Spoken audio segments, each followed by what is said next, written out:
আসসালামু আলাইকুম আমার প্রিয় বন্ধুগণ, তোমরা সকলেই কেমন আছো? কমেন্ট বক্সে জানিয়ে যেও। তোমাদের কমেন্টের অপেক্ষায় রইলাম। আমি আছি সারোয়ার, তোমাদের সাথে মজার আড্ডা দেওয়ার জন্য। চলো আমরা চলে যাই আমাদের চমৎকার এক আড্ডায়। Welcome to dark station.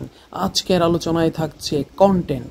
আমরা অনেকে আছি যারা ফেসবুক এবং ইউটিউবে কন্টেন্ট ক্রিয়েট করে থাকি মানুষকে আনন্দ দেওয়ার জন্য এবং নিজে আনন্দ পাওয়ার জন্য। কিন্তু অনেক সময় দেখা যায় আমরা এমন কিছু কন্টেন্ট তৈরি করে ফেলি যে কন্টেন্টগুলো আমাদের সমাজের জন্য ভালো নয়, আমাদের মানুষের জন্য ক্ষতির কারণ হয়ে দাঁড়ায় এবং আমাদের ধর্মে এই কন্টেন্টগুলো অ্যালাউ না। তাই আমি তোমাদের কাছে রিকোয়েস্ট করব, যারা কন্টেন্ট ক্রিয়েটর আছো, তোমরা ভেবে চিন্তে কন্টেন্ট তৈরি করবে যাতে সমাজ সুন্দর হয়, মানুষ যেন ভালো কিছু শিখে এবং ভালো আনন্দ পায় এবং আমাদের ধর্মেও যেন অ্যালাউ থাকে। ঠিক আছে, এই বিষয়গুলো মাথায় রেখে তোমরা কন্টেন্ট ক্রিয়েট করবে। আশা রাখি তোমরা বুঝতে পেরেছো।